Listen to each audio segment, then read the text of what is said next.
Mary. Thank you, David. Good morning. Good morning. I'm so happy to be back here. And you know what? It's cooler here than it is down in my neck of the woods in Mississippi. So I love the cool weather, but I'm really pleased to be here.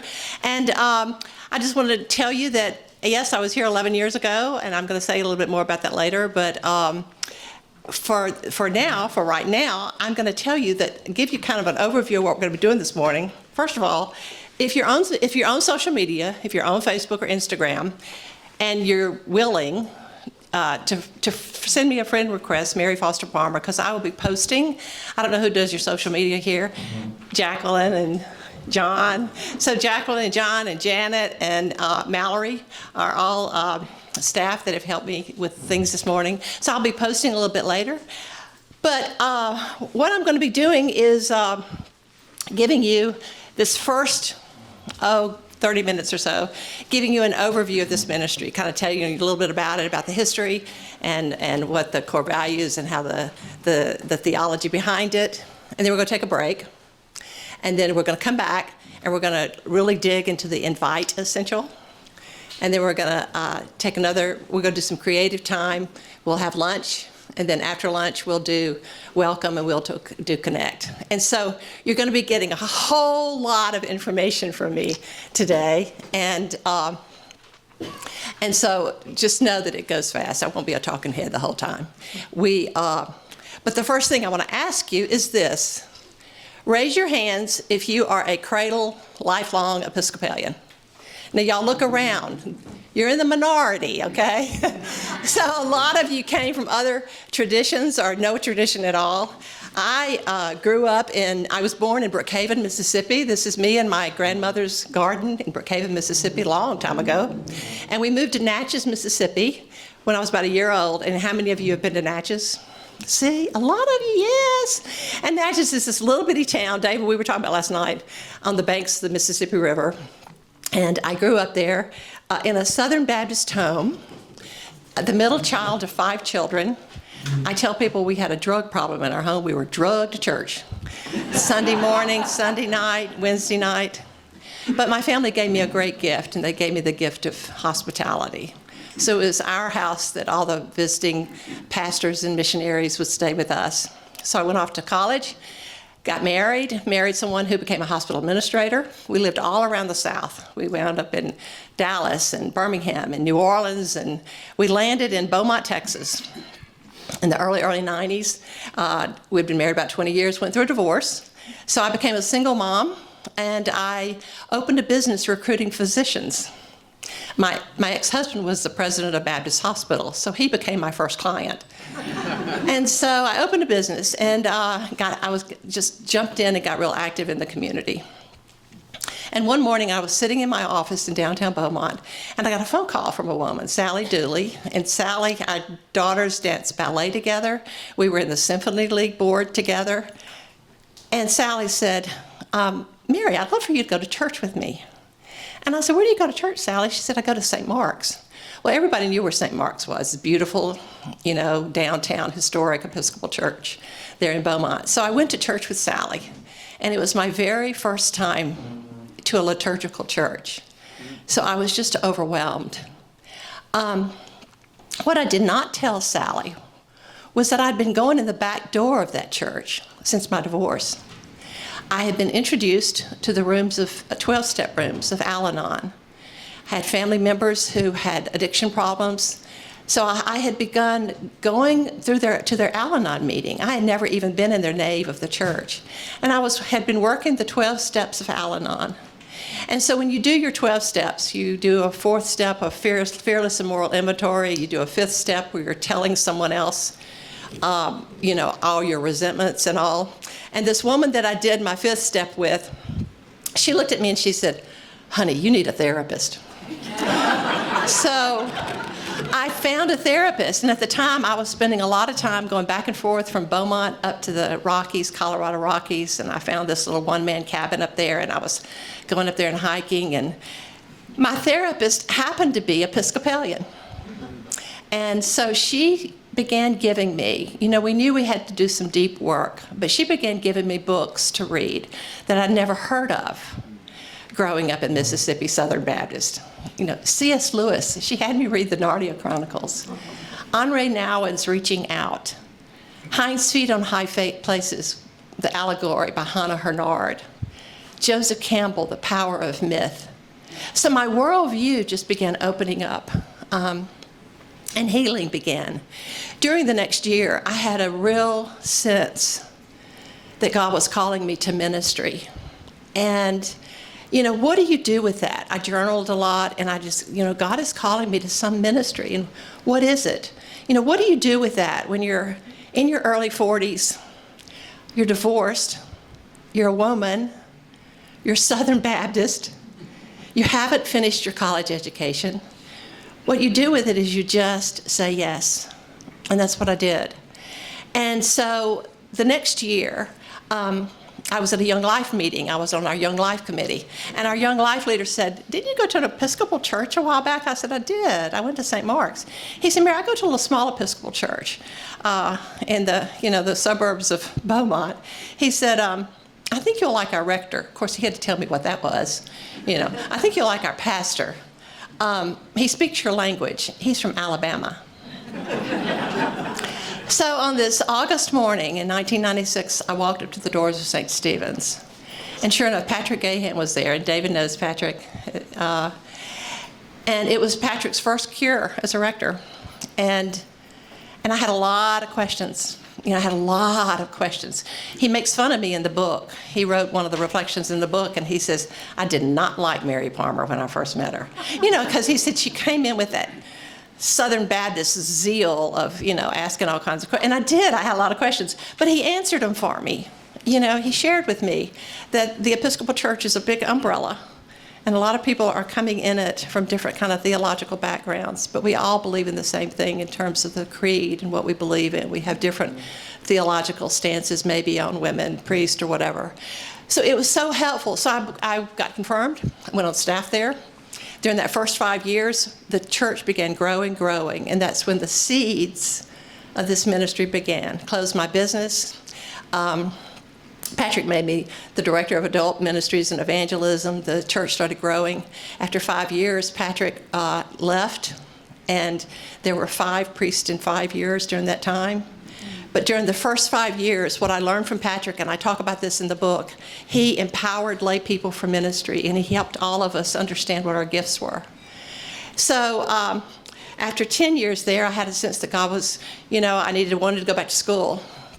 And the rector who had come that 10th year was someone that wanted to tear the church apart, which he wound up doing. But I moved to Austin, sold my beautiful home, moved to Austin, went to St. Edward's University for 2.5 years, got a degree in religious studies, and I love to write. I was looking at Harvard Divinity, and I got a phone call, and it was from a retired bishop, Bishop Claude Payne.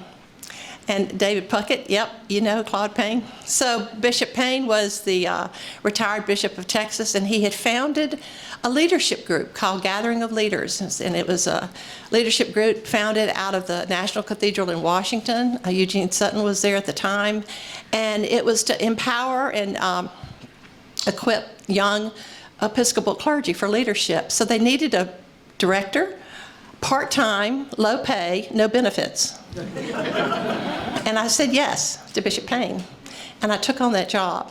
And then not too long afterwards, Mary McGregor and Andy Doyle, the new bishop of Texas, got in touch with me and said, that the newcomer stuff that you created back at St. Stephen's, would you be willing to build it out? So we started building it out.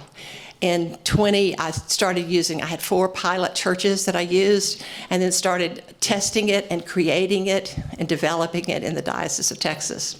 In 2013, Frank Allen was longtime rector at St. David's in Wayne, up in the main line of Philadelphia, invited me to bring it outside of Texas. So in 2013, I took it outside the Diocese of Texas, and for the very first time. And then in 2014, Luke Jernigan asked me to bring it here, and so there I am, somewhere down here. Or it may have been right over there, and I don't know, y'all have redone this. And we had someone come and film me doing those little teaching videos that I did here 11 years ago. And then in 2015, we decided to have our very first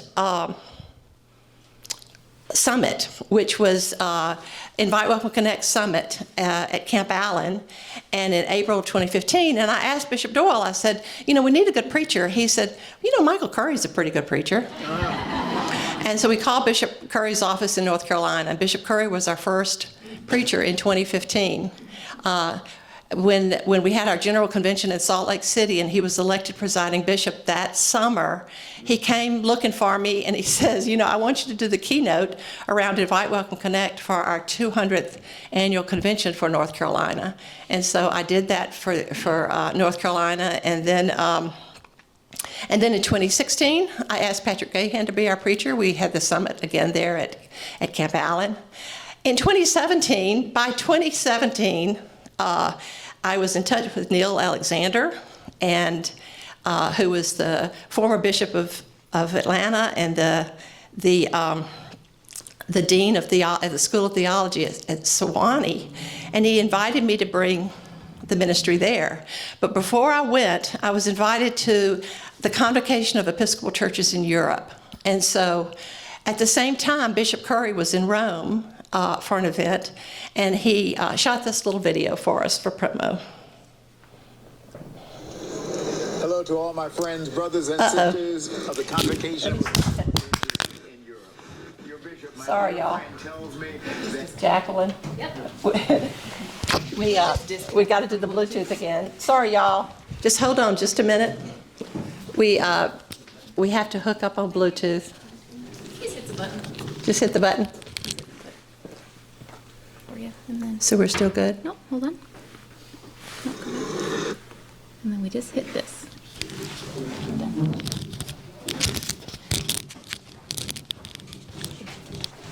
Here you go. Technical stuff. There you go.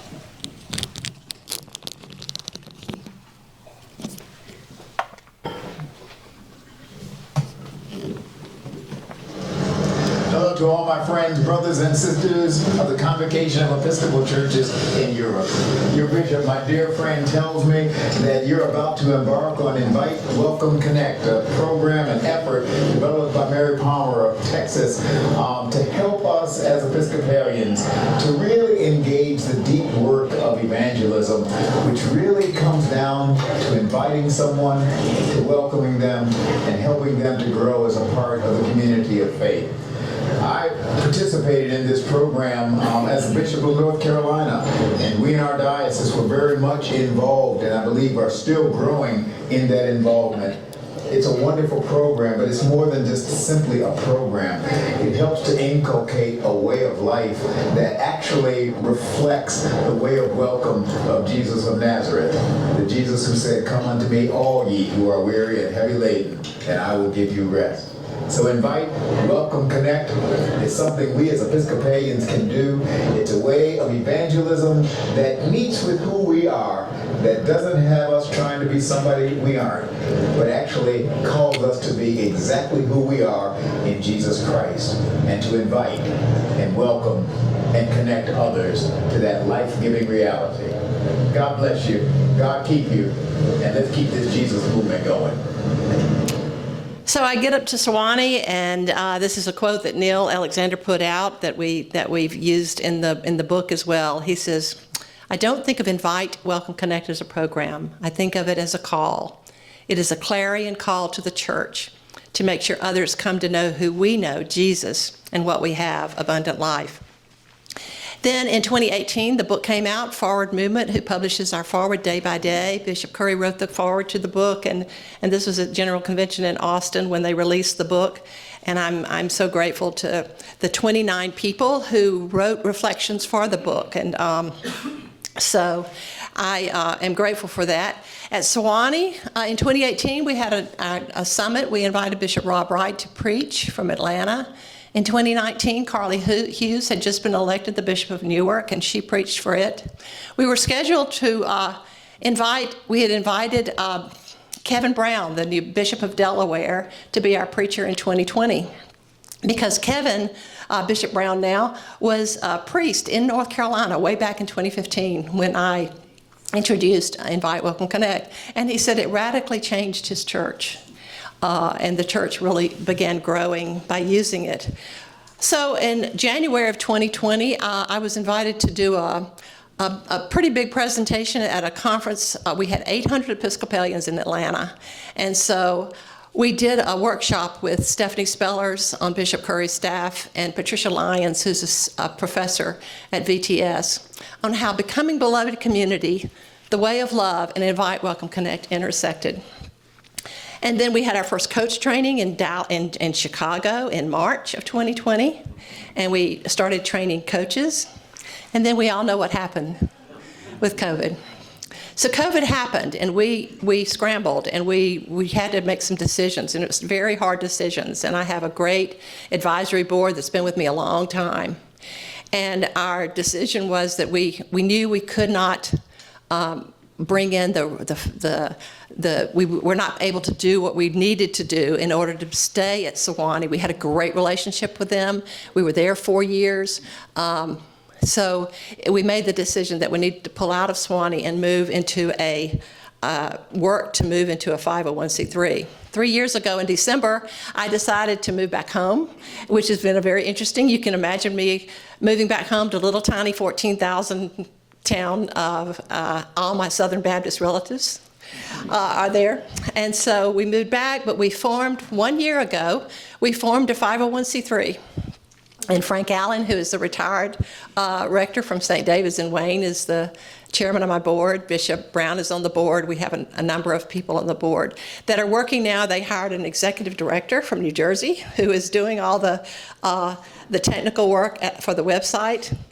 And we have something called Invite, Welcome, Connect on demand now, where dioceses and individual congregations can you can go on the website and download the videos.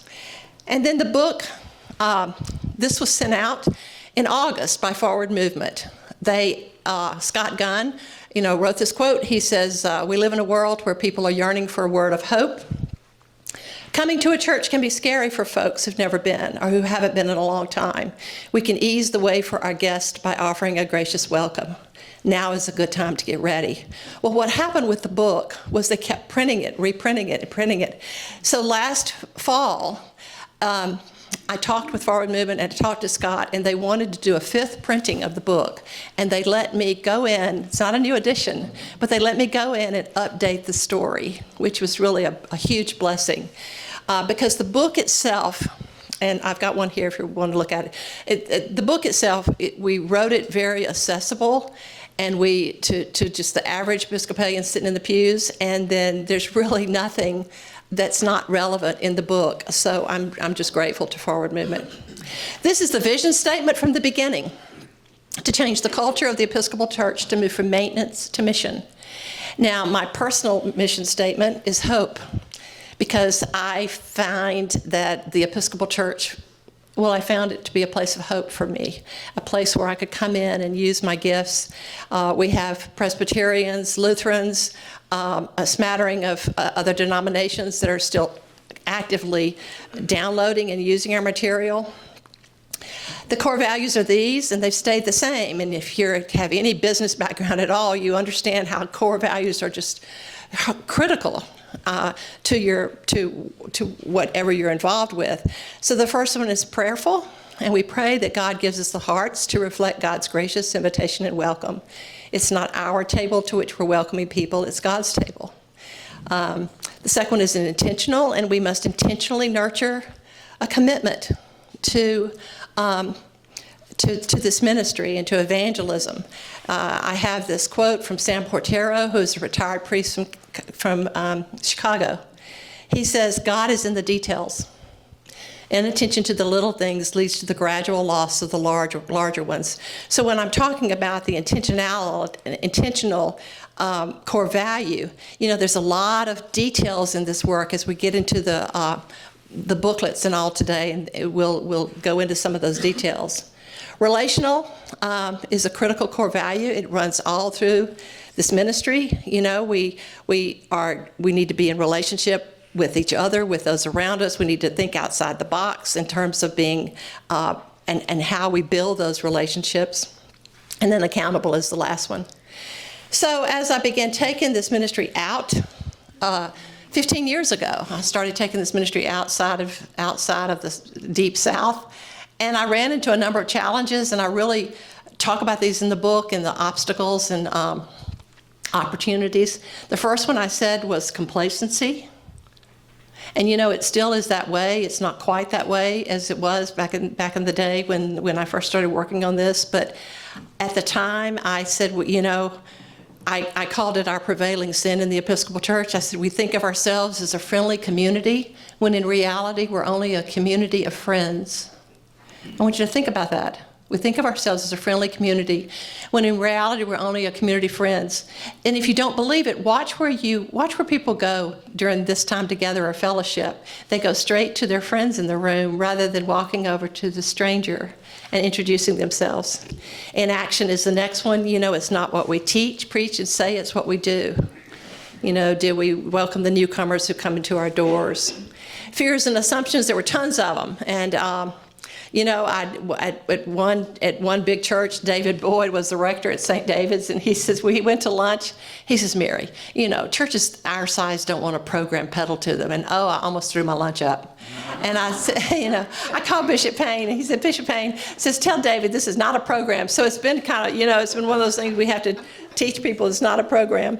And then one church, little small church I went to, this woman says, you know, I like our church the size that it is. And that's kind of been a hard one too, you know, because some churches just don't want to grow and change. On the assumptions, here's a good one. So listen to this guy. You ready? Recently, a retired bishop recently told us the story about the time he was preaching on evangelism at his cathedral, and after the service, an older lady came by and said, Bishop, I don't understand all this of preaching on evangelism. If the Lord had wanted anyone to be an Episcopalian, they already would be one. Right. So invite is evangelism, welcome hospitality, connect is belonging. And then invite, you know, it's about not just inviting someone to be a member of your congregation, but inviting them into a relationship with Jesus.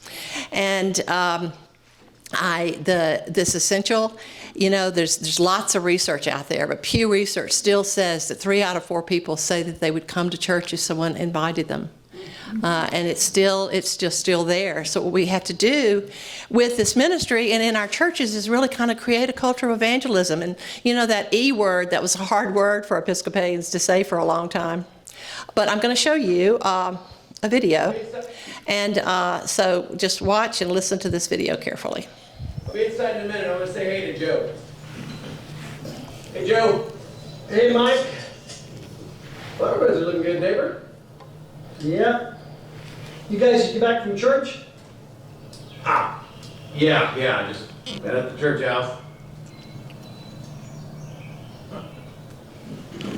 Everybody never invites me to church.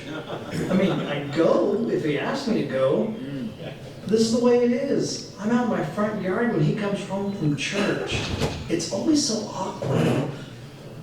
It's so awkward, and I'm so hungry. I think my wife made goulash. I love goulash. Oh, maybe Joe would like some goulash for lunch. Hey, Joe. Here comes the invitation to church. Yeah? You want to come over? Sure, I'd love to go to church with you. What did you just say? What'd you just say? No, what? No, what'd you say? What'd you say?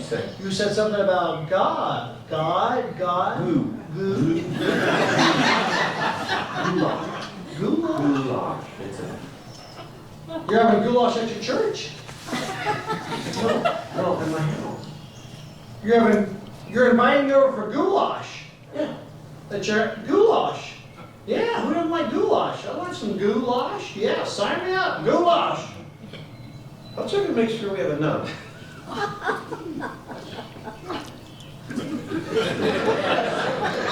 I see you walking walking away.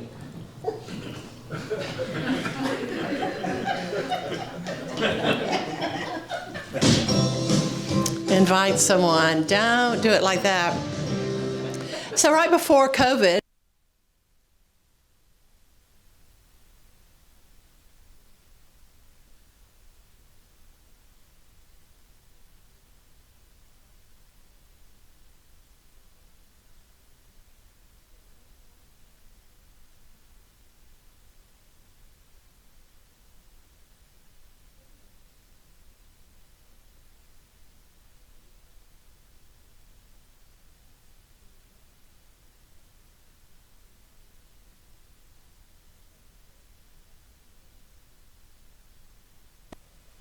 so I don't put it on the internet. So listen to what this gentleman has to say.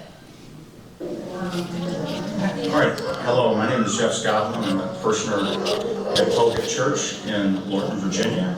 And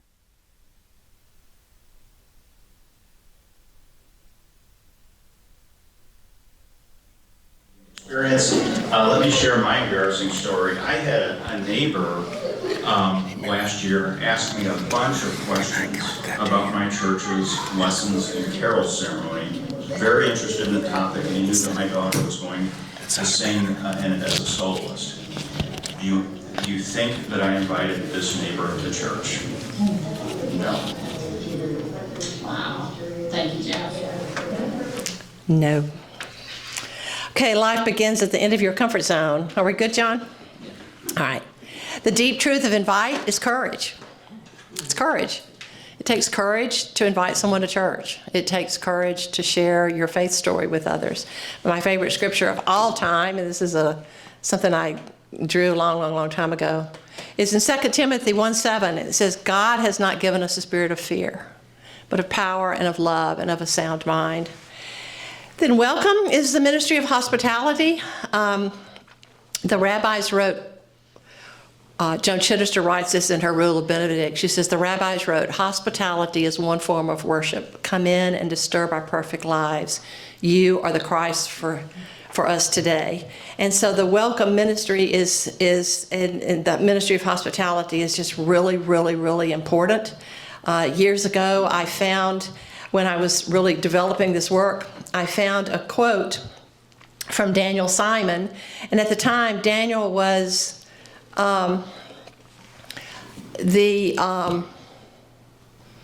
he was the associate rector at Trinity Wall Street down in Lower Manhattan.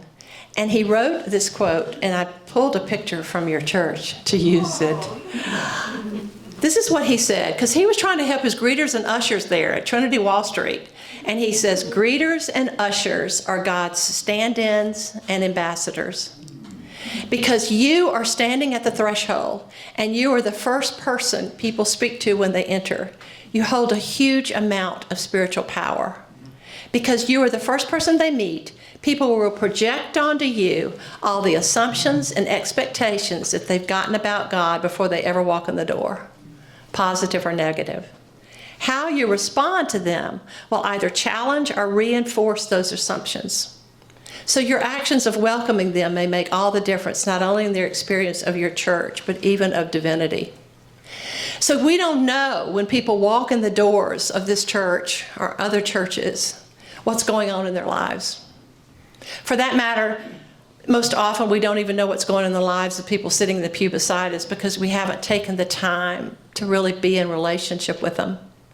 So I'm going to show you a training video right now that I've been using for many years, and I asked the company if I could use it long time ago. They don't use this training video anymore. You'll recognize the company, and this company has gone through some divisive stuff over the years, but still, it is the most effective video that I can show you. I want you to think about, as you're watching this, think about people coming into our churches on a daily basis.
has a story if we bother to read it.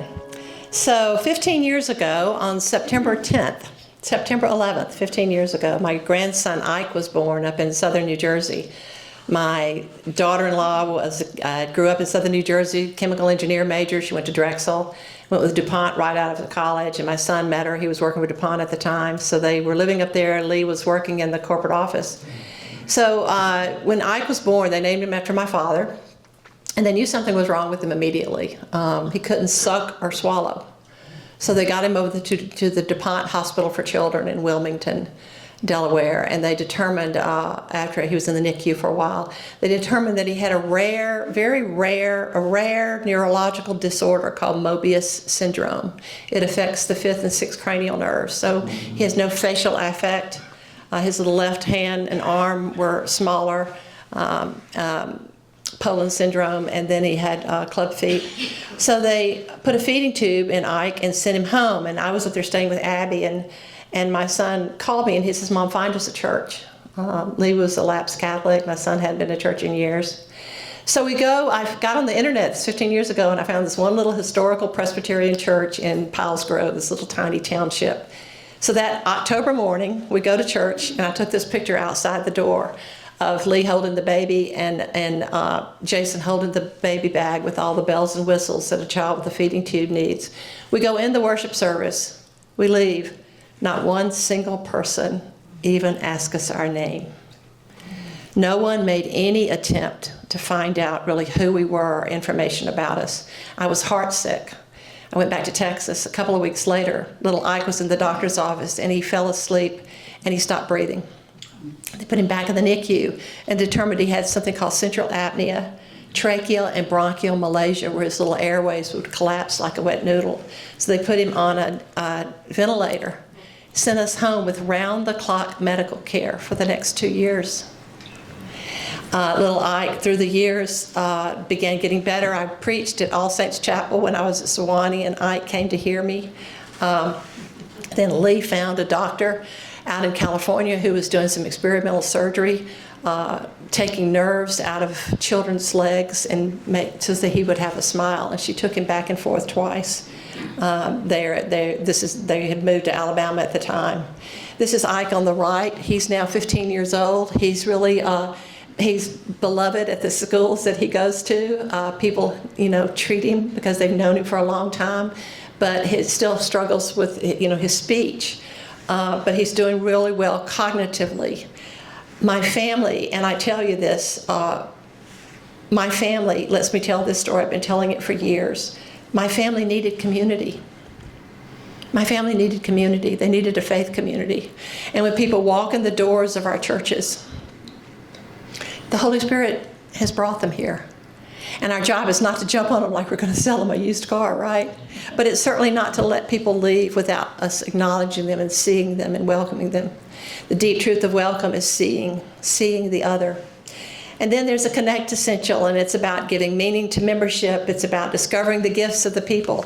It is really about offering a safe space for people to come in, and they may be asking these questions, where do I fit in?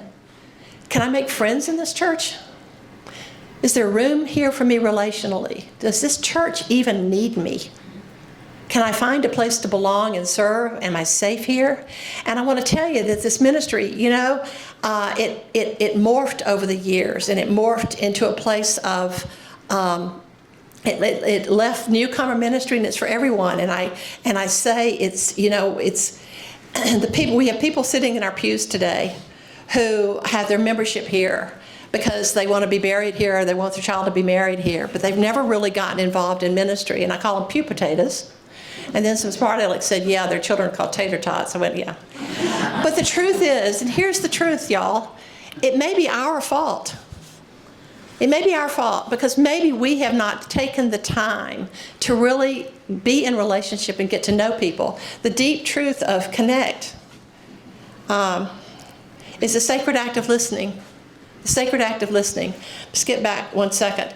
This is a Health and Human Resources Department of Health and Human Resources that came out last year, and you may have seen it because there's a lot of studies that have been done since the pandemic, how loneliness is one of the, it's like an epidemic in America.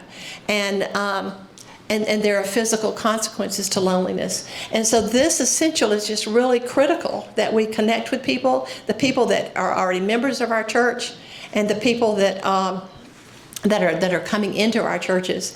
The deep truth of Connect is the sacred act of listening. And until we listen and hear the stories, so what I'm going to do this afternoon when we dig into Connect, I'm going to give tools and how we do that and how we, go out of our way to really listen to people. And so this is the overview that I told you I was going to be doing for about 30 minutes. So it is 8 minutes. We're going to go by this clock up here. It's 8 minutes till 10. I'm going to give you a break.